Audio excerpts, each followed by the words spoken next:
నమస్కారం. ఈరోజు మనం తెలంగాణలోని ఆలంపూర్లో ఉన్న ఒక అద్భుతమైన, శక్తివంతమైన దేవత గురించి చాలా లోతుగా మాట్లాడుకోబోతున్నాం. అవును.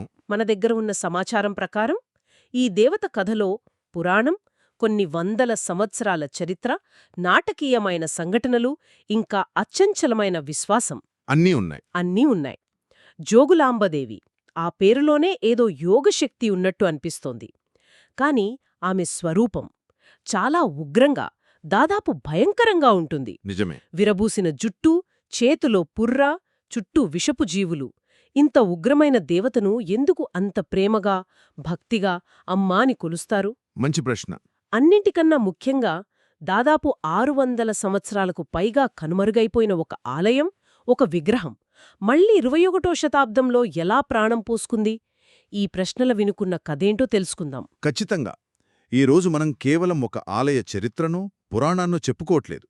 కొన్ని వందల ఏళ్లపాటు ఒక తరం నుండి మరో తరానికి అత్యంత రహస్యంగా అందించబడిన ఒక సాంస్కృతిక వారసత్వం గురించి మాట్లాడుకుంటున్నాం. అవును. ఇక్కడి దేవత జోగులాంబ కేవలం ఒక దేవత కాదు, ఆమె ఒక యోగిని. గ్రహగతులను శాసించే తల్లి అని కూడా ఆమెను పిలుస్తారు. ఆమె ఉగ్రస్వరూపం వెనుక ఉన్న ఆ తాంత్రిక అర్థాలను అర్థం చేసుకుంటే ఆ 615 ఏళ్ల అజ్ఞాతం వెనుక ఉన్న శక్తి ఏంటో మనకు తెలుస్తుంది. సరిగ్గా చెప్పారు. సరే, అక్కడ్నుండే మొదలు పెడదాం. ముందుగా ఈ దేవత ఎవరు? జోగులాంబ అనే పేరు చాలా ప్రత్యేకంగా అనిపిస్తోంది. జోగిని మరియు అమ్మ పదాల కలయికలా ఉంది. అవును. జోగులాంబ అనే పదం జోగిని లేదా యోగేశ్వరి మరియు అంబ అంటే తల్లి అనే పదాల కలయిక. ఓ! అంటే యోగులను, యోగ సాధన చేసేవారిని కాపాడే తల్లి అని ఒక అర్థం. ఆమెను వర్ణించిన తీరు మన దగ్గర ఉన్న సమాచారంలో చాలా స్పష్టంగా ఉంది. ఆహా! విరబూసిన జుట్టు ఆకాశంలోకి విస్తరించుంటుంది. అవును. అందులో బల్లి, తేలు, గుడ్లగూబ, మనిషి పుర్రె లాంటివి ఉంటాయి. ఆమె నగ్నంగా నాలుక బయటకు చాచి ఒక శవంపై పద్మాసనంలో కూర్చుని ఉంటుంది. చేతిలో కపాలం పట్టుకుని ఉంటుంది. ఒక్క నిమిషం. ఈ వర్ణన వింటుంటే మనకు సాధారణంగా కనిపించే సౌమ్య రూపంలోని అమ్మవార్లకు పూర్తి భిన్నంగా ఉంది. చాలా ఆదిమంగా, ప్రకృతికి దగ్గరగా ఉన్నట్టుంది. నిజమే. బల్లి, తేలు, గుడ్లగూబ ఇవి సాధారణంగా మనం పూజలో పెట్టే చిహ్నాలు కావు కదా. ఈ రూపం వెనుక ఉన్న అర్థమేమిటి? భక్తులను భయపెట్టడానికా? చాలా మంచి ప్రశ్న. నిజానికి దానికి పూర్తి వ్యతిరేకం. ఈ ఉగ్ర స్వరూపం భక్తులకు భరోసా ఇవ్వడానికి. తాంత్రిక సంప్రదాయంలో ఇది శక్తి యొక్క మూల స్వరూపం. అంటే నియంత్రణ లేని, స్వచ్ఛమైన శక్తి. ఆహా! ఆమె చుట్టూ ఉన్న ఆ జీవులు, ముఖ్యంగా బల్లి, తేలు వంటి విషపూరితమైనవి, ప్రకృతిలోని భయంకరమైన, విధ్వంసకర శక్తులపై ఆమెకున్న సంపూర్ణ నియంత్రణను సూచిస్తాయి. ఓకే. ఆ శక్తులను కూడా తన ఆధీనంలో ఉంచుకున్న తల్లి ఆమె. ఇక చేతిలోని కపాలం మనిషి అహంకారానికి, మృత్యు భయానికి ప్రతీక. అంటే నేను మృత్యువును కూడా జయించాను, అహంకారాన్ని నా చేతిలో ఉంచుకున్నాను, కాబట్టి నా భక్తులకెలాంటి భయం లేదు అని చెప్పడమే ఆ రూపం యొక్క పరమార్థమన్నమాట. ఆహా! అంటే ప్రతి చిహ్నం వెనుక ఒక లోతైన రక్షణ భావన దాగి ఉందన్నమాట. మరి ఆమె ఒక శవంపై యోగముద్రలో కూర్చోవడం, అది జీవం లేని దానిపై జీవం యొక్క విజయాన్ని సూచిస్తుందా? దాదాపుగా అంతే. శవమంటే ప్రాపంచిక విషయాలకు, కోరికలకు, బంధాలకు అతీతమైన స్థితి. శివుణ్ణి కూడా శవంగా భావిస్తారు. శక్తిలేని శివుడు శవంతో సమానమంటారు కదా. అవును, అంటారు. ఆ శవంపై కూర్చుని ఉండటమంటే ఆమె ప్రాపంచిక విషయాలన్నింటికీ అతీతమైన చైతన్య స్వరూపిణి అని, యోగనిద్రలో ఉన్న మహాశక్తి అని అర్థం. అందుకే ఆమెను యోగిని అన్నారు. ఓకే. ఇది మహావిద్య మరియు తాంత్రిక ఆరాధనలో చాలా ముఖ్యమైన భావన. ఇప్పుడర్థమైంది.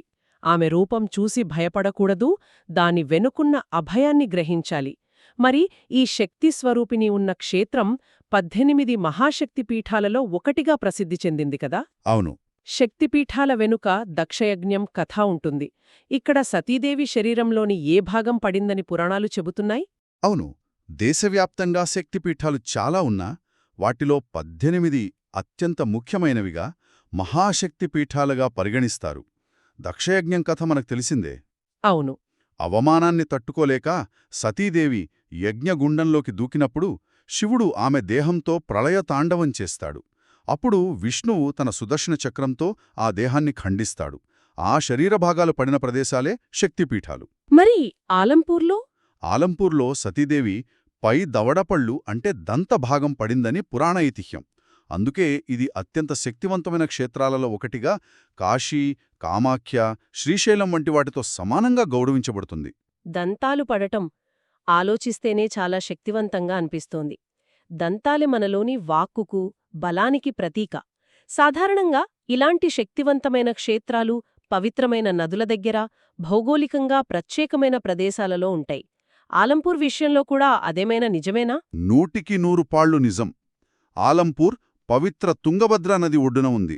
ఇంకా చెప్పాలంటే జీవనదులైన కృష్ణ మరియు తుంగభద్ర కలిసే సంగమస్థానానికి ఇది చాలా దగ్గర. ఓహ్ అవునా?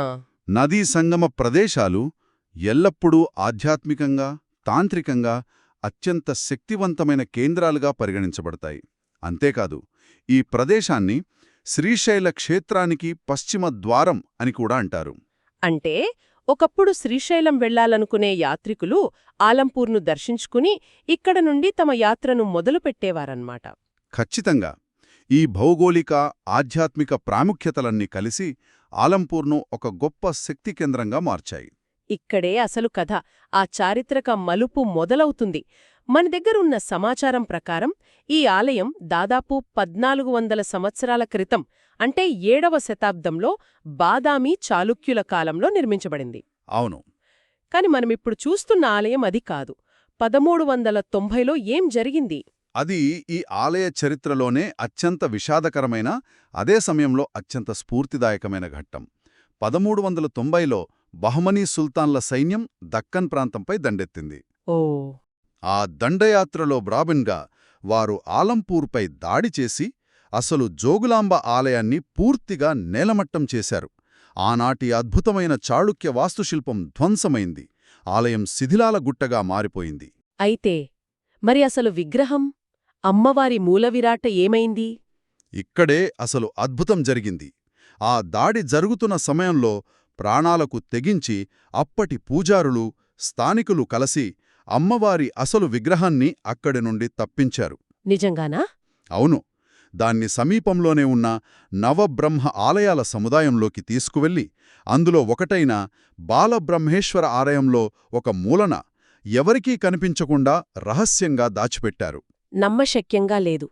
అంటే ఒక ఆలయం కూలిపోయినా దాని ఆత్మను, దాని చైతన్యాన్ని కాపాడుకున్నారన్నమాట. ఆ తర్వాత ఆ విగ్రహం ఎంతకాలం ఆ రహస్య ప్రదేశంలోనే ఉండిపోయింది? 1-2 సంవత్సరాలు కాదు, 1-2 తరాలు కాదు, ఏకంగా 615 సంవత్సరాలు. 615 సంవత్సరాలా? 1990 నుండి 2005 వరకు ఆ మహాశక్తి స్వరూపం బాలబ్రహ్మేశ్వర ఆలయంలోనే ఒక చీకటి గదిలో పూజలందుకుంది. బయట ప్రపంచానికి ఈ విషయం తెలీదు. అద్భుతం! ఎన్నో సామ్రాజ్యాలు మారే, ఎందరో రాజులు మారాలు, కాలం గడిచిపోయింది. కాని ఆ రహస్యం మాత్రం ఒక తరం నుండి మరో తరానికి అత్యంత భద్రంగా అందించబడింది. అసలు జోగులాంబ ఆలయం మాత్రం ఆ 615 ఏళ్లు శిథిలావస్థలోనే ఉండిపోయింది. 615 ఏళ్ళు! ఇది వింటుంటేనే ఒళ్ళు గగురుపాటుకు గురవుతోంది. ఆ రహస్యాన్ని కాపాడటానికి ఆ తరం వాళ్లు ఎంత కట్టుబడి ఉండాలి? ఆ ఊరి ప్రజల ఐకమత్యం, వారి విశ్వాసం ఏ స్థాయిలో ఉండి ఉండాలి? ఇది ఊహకు కూడా అందని విషయం. నిజమే. మరి 2005లో ఏం జరిగింది? ఆ విగ్రహం ఎలా బయటకొచ్చింది? 21వ శతాబ్దంలో స్థానిక భక్తులు, పెద్దలు, పురావస్తు శాఖ మరియు ప్రభుత్వం కలిసి పడిపోయిన ఆలయాన్ని పునర్నిర్మించాలని సంకల్పించారు. శిథిలాల స్థానంలో పాత ఆలయ వాస్తుశైలికి దగ్గరగా ఉండేలా కొత్త ఆలయాన్ని నిర్మించారు. ఓకే. 2005లో ఆలయ నిర్మాణం పూర్తయ్యాక మహాకుంభాభిషేకం నిర్వహించారు. అప్పుడు జరిగిన అద్భుతమైన విషయం ఏంటంటే, ఏమిటది? 615 ఇయర్స్గా బాలబ్రహ్మేశ్వర ఆలయంలో రహస్యంగా పూజలందుకుంటున్న ఆ పురాతన 7వ శతాబ్దపు అసలు విగ్రహాన్నే తీసుకొచ్చి కొత్త గర్భగుడిలో శాస్త్రోక్తంగా పునరప్రతిష్ఠించారు. వావ్! ఇది కేవలం ఒక ఆలయ పునర్నిర్మాణం కాదు, ఇది ఒక సాంస్కృతిక పునరుజ్జీవనం. శతాబ్దాల అజ్ఞాతం తర్వాత అమ్మవారు తిరిగి తన అసలైన స్థానానికి చేరారన్నమాట. ఒక్క నిమిషం.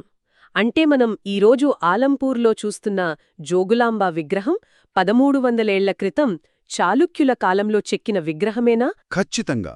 అదే అసలు విగ్రహం. అద్భుతం.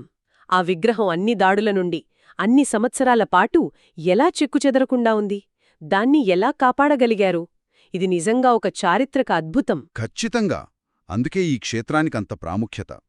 ఇక కొత్త ఆలయ నిర్మాణం విషయానికి వస్తే, గతంలో జరిగిన దాడులను దృష్టిలో ఉంచుకొని ఆలయానికి రక్షణగా చుట్టూ కోటగోడలాంటి బలమైన ప్రాకారాన్ని నిర్మించారు. ఆహా. వాస్తుశైలిలో పాత చాళుక్య పద్ధతులతో పాటు ఆధునిక ద్రావిడ శైలిని కూడా మేళవించారు. మీరు ఇందాక నవబ్రహ్మ ఆలయాల గురించి ప్రస్తావించారు. జోగులాంబ విగ్రహాన్ని శతాబ్దాల పాటు కాపాడింది ఆ ఆలయాల ప్రాంగణమే కదా? వాటి ప్రాముఖ్యత ఏమిటి? అవి ఎందుకు అంత ప్రత్యేకమైనవి? నవబ్రహ్మ ఆలయాలు భారతీయ వాస్తుశిల్ప చరిత్రలోనే ఒక మైలురాయి. ఇవి కూడా బాదామి చాళుక్యులు 7వ శతాబ్దంలో నిర్మించిన 9 శివాలయాల సమూహం. 9 శివాలయాలా? అవును. తారకబ్రహ్మ, స్వర్గబ్రహ్మ, పద్మబ్రహ్మ, బాలబ్రహ్మ, గరుడబ్రహ్మ ఇలా 9 ఆలయాలు. వీటి ప్రత్యేకత ఏమిటంటే, దక్షిణ భారతదేశంలో ఉన్నప్పటికీ ఇవి ఉత్తర భారత వాస్తుశైలి అయిన నగర శైలిలో నిర్మించబడ్డాయి. ఆసక్తికరంగా ఉంది. ఇవి మన దేశంలోని అత్యంత పురాతన రాతి ఆలయాలలో కొన్ని. చారిత్రకంగా, వాస్తుపరంగా ఇవి చాలా విలువైనవి. ఈ ఆలయాల సమూహం ఉండబట్టే జోగులాంబ విగ్రహాన్ని దాచడానికి ఒక సురక్షితమైన, పవిత్రమైన స్థలం దొరికింది.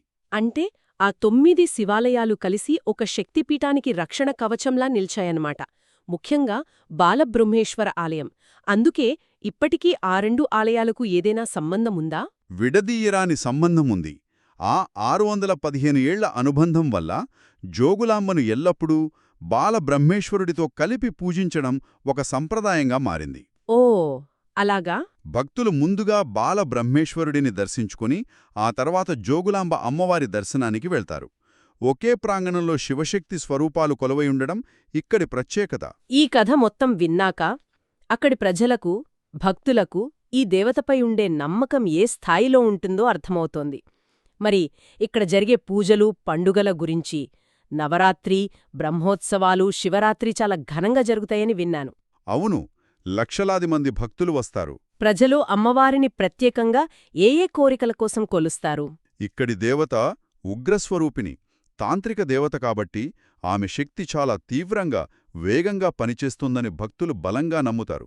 ముఖ్యంగా చేతబడి, క్షుద్ర ప్రయోగాల వంటి దుష్టశక్తుల నుండి రక్షణ కోసం జోగులాంబదేవిని ఆశ్రయిస్తే తక్షణమే ఫలితముంటుందని ప్రగాఢంగా విశ్వసిస్తారు. అంటే ఒక రకమైన రక్షణ కోసం వస్తారన్నమాట. అవును. అందుకే ఆమెను గ్రహగతులను శాసించే తల్లి అని అంటారు.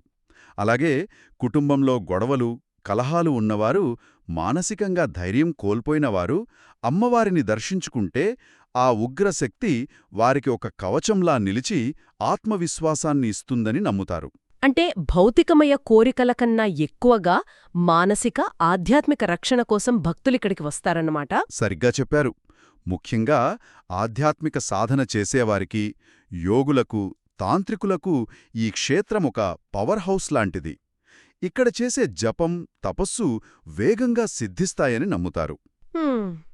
ఇక తుంగభద్ర నదిలో స్నానం చేసి అమ్మవారిని దర్శించుకుంటే గత జన్మల పాపకర్మలు కూడా తొలగిపోతాయని, జీవితానికి ఒక కొత్త మార్గం దొరుకుతుందని ఒక బలమైన నమ్మకముంది. కాబట్టి మనం ఈరోజు మాట్లాడుకున్న విషయాలన్నింటినీ ఒక్కసారి గుర్తు చేసుకుంటే, జోగులాంబ కేవలం ఒక ఉగ్రదేవత కాదు. ఆమె యోగశక్తికి, రక్షణకు, ప్రకృతి శక్తులపై సంపూర్ణ ఆధిపత్యానికి ప్రతీక. ఖచ్చితంగా. సతీదేవి దంతాలిపడిన 18 మహాశక్తిపీఠాలలో ఒకటిగా ఇది అత్యంత పవిత్రమైనది.